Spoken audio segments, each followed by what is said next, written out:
Good morning students. Real analysis के इस video में आज हम सीक्वेंस के ऊपर बेस्ड कुछ क्वेश्चंस को हल करेंगे। पिछले वीडियो में मैंने आपको सीक्वेंस के ऊपर आधारित थ्योरम्स और सीक्वेंस किसे कहते हैं, उसके लिमिट और लिमिट पॉइंट्स क्या होते हैं, वो कन्वर्जेंस है या डाइवर्जेंस है, इन सब के बारे में मैंने आपको पढ़ाया था। उन सब का लिंक मैं आपको डिस्क्रिप्शन में दे दूँगी, वहाँ पर आप जा कर के देख सकते हैं।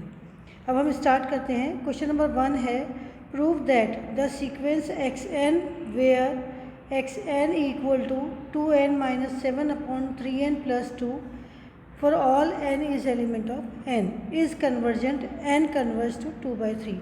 ये क्वेश्चन 2019 में आया हुआ है, यूनिट 1 में है ये। तो हमें क्या सिद्ध करना है कि ये हमको एक सीक्वेंस दी हुई है, ये सीक्वेंस अभिसारी है और 2/3 को अभिसारित होती है। तो इसके लिए हम क्या करेंगे, सबसे पहले हम लिखेंगे द गिवन सीक्वेंस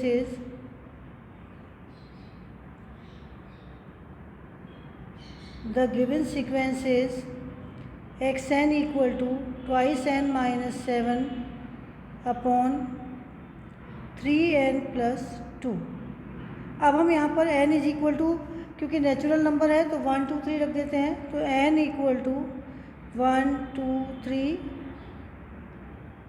रखने पर तो हमारे पास में क्या आएगा, x1 equal to twice into 1 minus 7 upon 3 into 1 plus 2 which is equal to minus 5/5 equal to minus 1।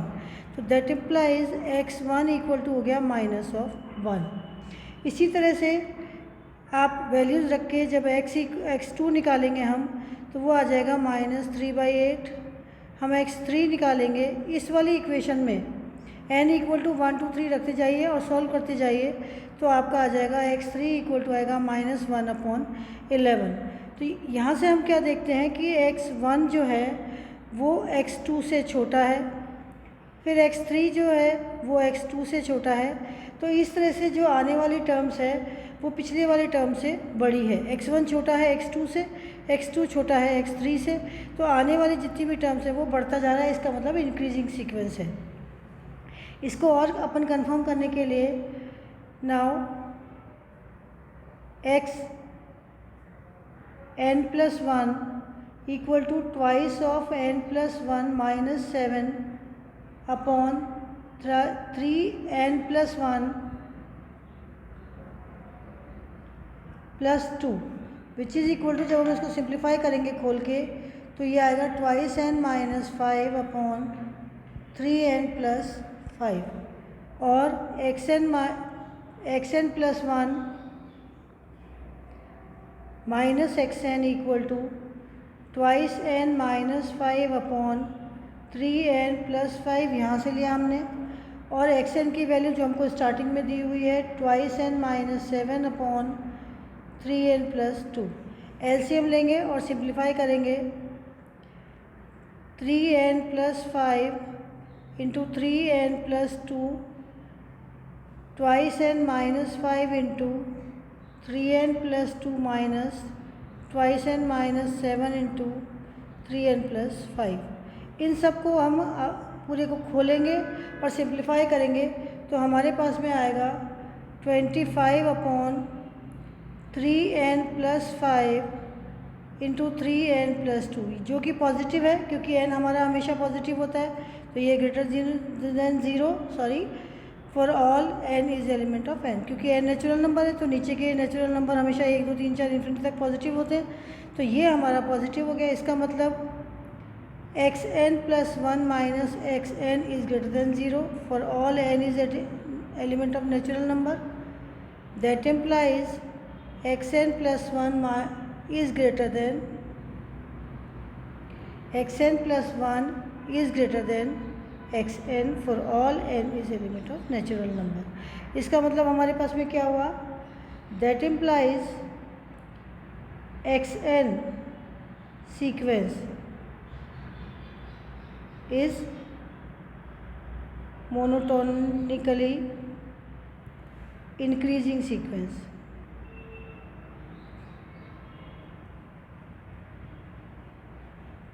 यानी कि जो हमारी सीक्वेंस xn है ये एक दिष्ट वर्धमान अनुक्रम है। अब इसका हम दूसरा चीज़ प्रूव करते हैं। हमें पता है every convergence sequence is bounded, तो पहले हम इसको एक दिष्ट वर्धमान अनुक्रम है तो इसका जो प्रथम पद है वो हम लिख लेते हैं। तो इसका जो निम्न पद है, first term of sequence is x1 that is -1, तो दिस इज लोअर बाउंड जो कि निम्न परिबद्ध हुआ। तो -1 मैंने आपको निम्न परिबद्ध आपको पिछले किसी वीडियो में करा रखा है, वो भी आप प्लेलिस्ट में जाकर के देख सकते हैं। तो xn -1 से सारी बड़ी टर्म है। अब हम उसकी अपर बाउंड निकालेंगे। उसके लिए हम क्या करेंगे, xn -1 करके देखते हैं, which is equal to twice n - 7 upon 3n + 2 -1। ये हमारा इक्वेशन नंबर 1 हुआ। अब इसके बाद में जब हमने इसको एलसीएम लिया तो ये आएगा twice n - 7 - 3n - 2 upon 3n + 2 which is equal to -n - 9 upon 3n + 2।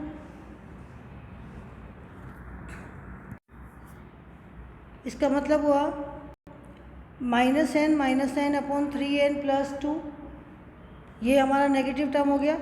तो इसका मतलब xn - 1 is less than 0 for all n is element of natural number. That implies xn is less then 1 for all n is element of natural number. तो अब ये equation number 2 हो गई। तो from equation 1 and 2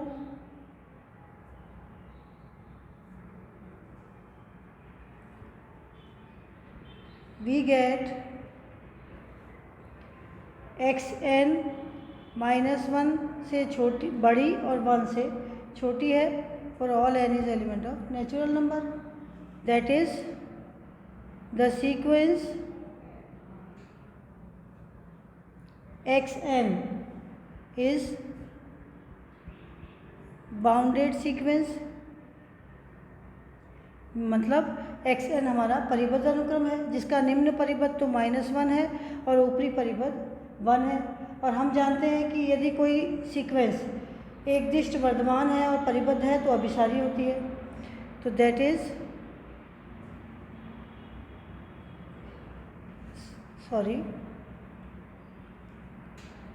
so we know that if the sequence is monotonic and bounded, then it is convergent। हम जानते हैं कि यदि कोई भी अनुक्रम एक दिष्ट वर्धमान या एक दिष्ट वर्धमान या एक दिष्ट हासमान है और परिबद्ध है तो वो अभिसारी होगी। अतः दी गई अनुक्रम अभिसारी अनुक्रम है। नाउ अब हमें इसकी लिमिट उसकी कन्वर्जेंसी की लिमिट निकालनी है।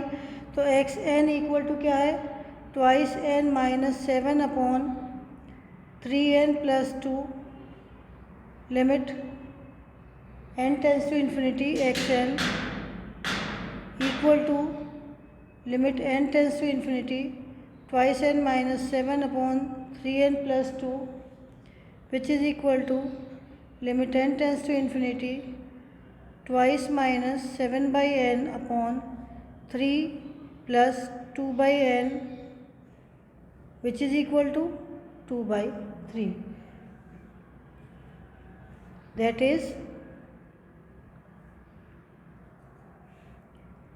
is the limit converges to 2/3। Question number 2 is prove that the sequence xn is convergent sequence and find its limit also। तो हमको क्या दिया हुआ है कि कन्वर्जेंस किसी भी सीक्वेंस को कन्वर्जन प्रूव करनी है, जबकि सीक्वेंस x1 बराबर तो है 1 और xn प्लस 1 इक्वल टू है 4 plus 3xn upon 3 plus 2xn for all x is greater then greater than n। अब इसको सॉल्यूशन करते हैं। अब हम जैसे मैंने अभी ऊपर वाली सीक्वेंस में कराया था, the given sequence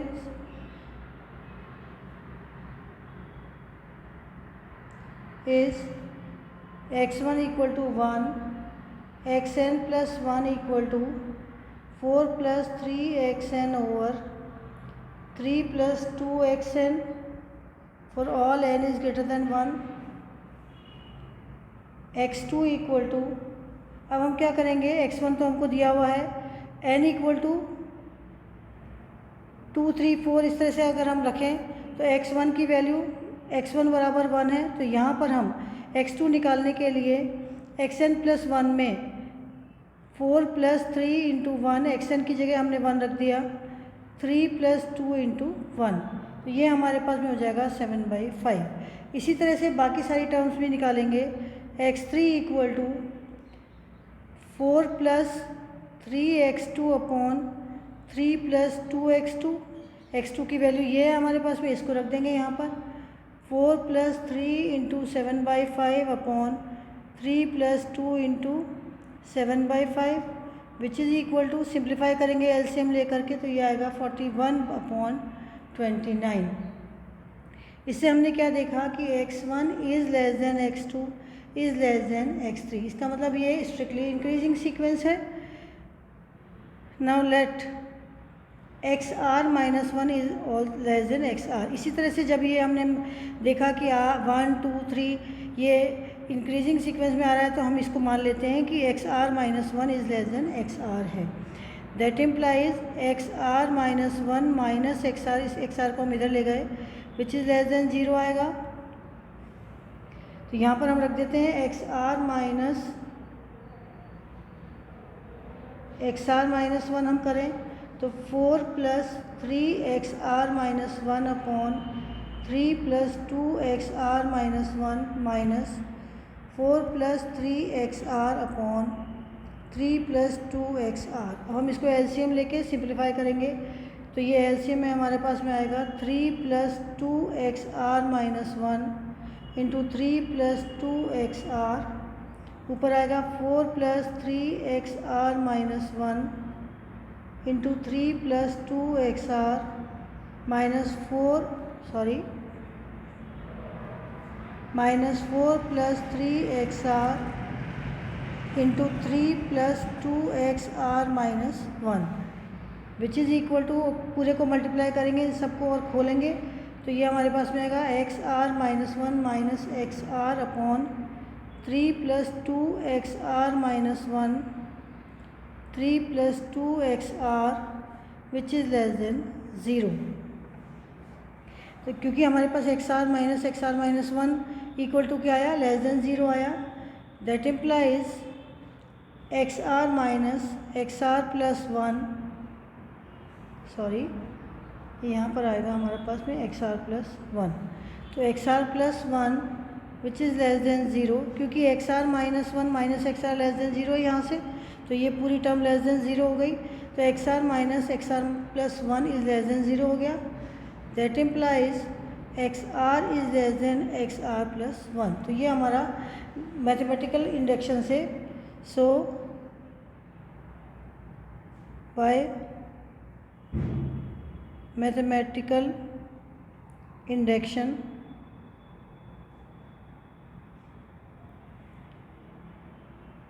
we see xn is less than xn plus 1 for all n is element of natural number.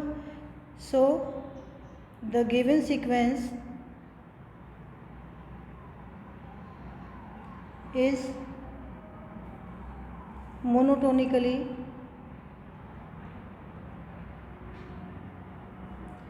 increasing sequence.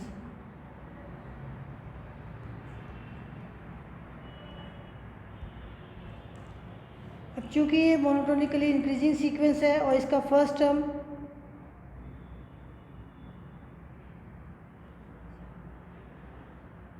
Sequence is x1 equal to 1, तो ये इसका लोअर बाउंड हो गया, that is x1 is less than equal to xn is less than equal to 1 for all n is element of natural number.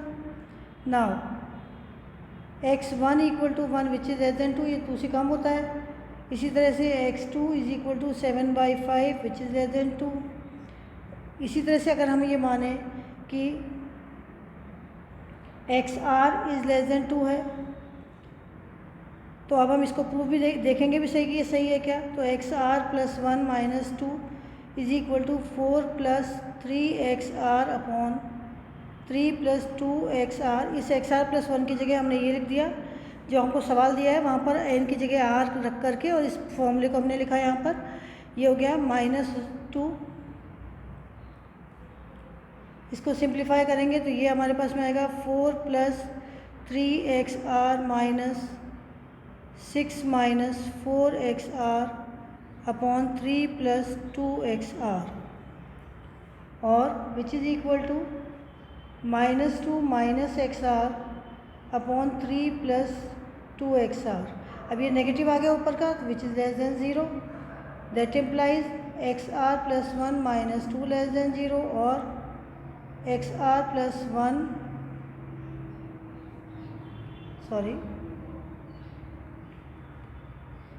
xr plus 1 which is less than 2। तो इस तरह से हमारे पास में ये 2 और 1 के बीच में आ गई सीक्वेंस हमारी, तो ये बाउंडेड सीक्वेंस हो गई। तो इसी तो गणितीय आगमन विधि से हमने क्या देखा कि xn is less than 2 for all n is element of natural number. अतः bye mathematical induction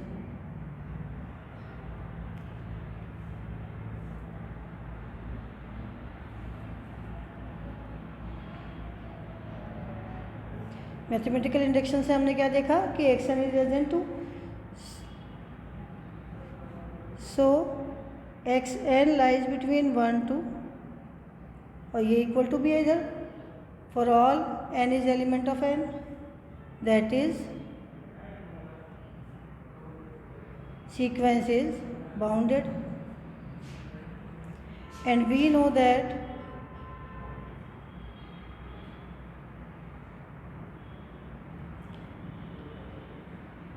every bounded and monotonically increasing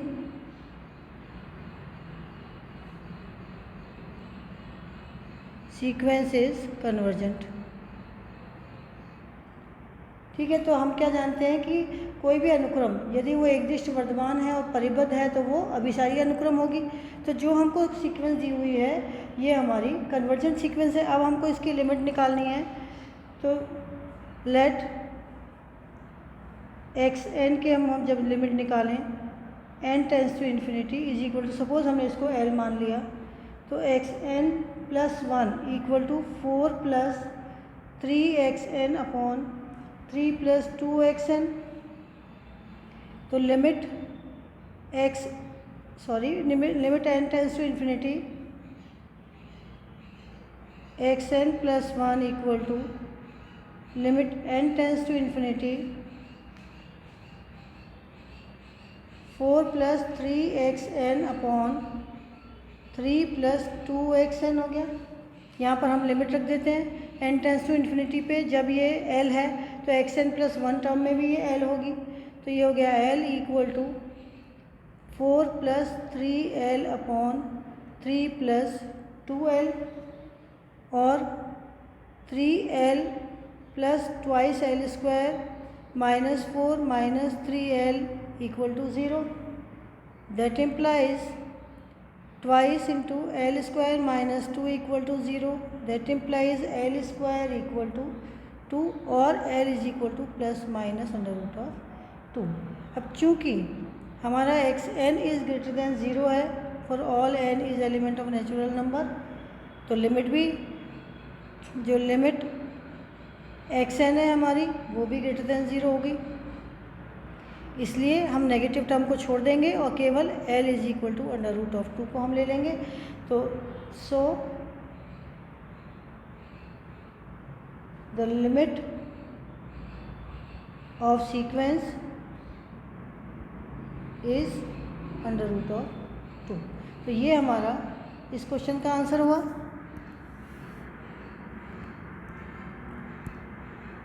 अब ये वीडियो बहुत लंबा हो रहा है, तो मैं नेक्स्ट 2-3 सवाल आपको नेक्स्ट वीडियो में कराऊंगी इसी रियल एनालिसिस के। ये भी क्वेश्चन 2018 में आया हुआ है, जो मैंने अभी आपको ये वाला क्वेश्चन बताया, ये 2018 में आया, उसका पहले वाला 2019 में आया था। और इनके ए और बी पार्ट जो कि 2018 और 19 के आए हैं, ये क्वेश्चन में हमेशा 2 पार्ट आते हैं स्टूडेंट्स, ए और बी। तो ए पार्ट में थ्योरम और बी पार्ट में सवाल आता है अधिकतर। तो ए पार्ट के जो थ्योरम्स हैं वो मैं आपको पिछले वीडियो में करा चुकी हूँ दोनों सवालों के, तो उनको आप वहाँ डिस्क्रिप्शन में जा कर के मैं लिंक भेज दूँगी प्लेलिस्ट की, उसमें आप देख लीजिए। तो जो 2019 का सवाल है और 2018 का सवाल है जो कि थ्योरम से संबंधित है, वो मैं आपको इसमें लिख दे रही हूँ, आप उसको देख लेंगे। बाकी के 2 क्वेश्चंस हैं। Every convergence sequence has unique limit. यहाँ पर ध्यान से पढ़ेंगे बच्चों, एग्जाम में लिमिट पूछता है या लिमिट पॉइंट। ये 2019 का है और ये 2018 का है। Every bounded sequence is convergent sequence if and only if it is bounded and has unique limit point. अब यहाँ पर आपको इन दोनों में से इफ़ एंड ओनली इफ तो 2 पार्ट हो गए, नेसेसरी एंड सफिशिएंट कंडीशन। आपको एक पार्ट भी पूछ सकते हैं, अलग अलग नेसेसरी या सफिशिएंट या दोनों एक साथ भी पूछ सकते हैं। तो ये इन दोनों के जो क्वेश्चंस हैं, इनके आंसर्स मैंने आपको पिछले वीडियो में बता दिए हैं। तो ये क्योंकि एग्जाम्स में आए थे इसलिए मैंने आपको यहाँ पर इनकी चर्चा करी है। नेक्स्ट वीडियो में मैं आपको 2-3 सवाल और कराऊँगी। Thank you.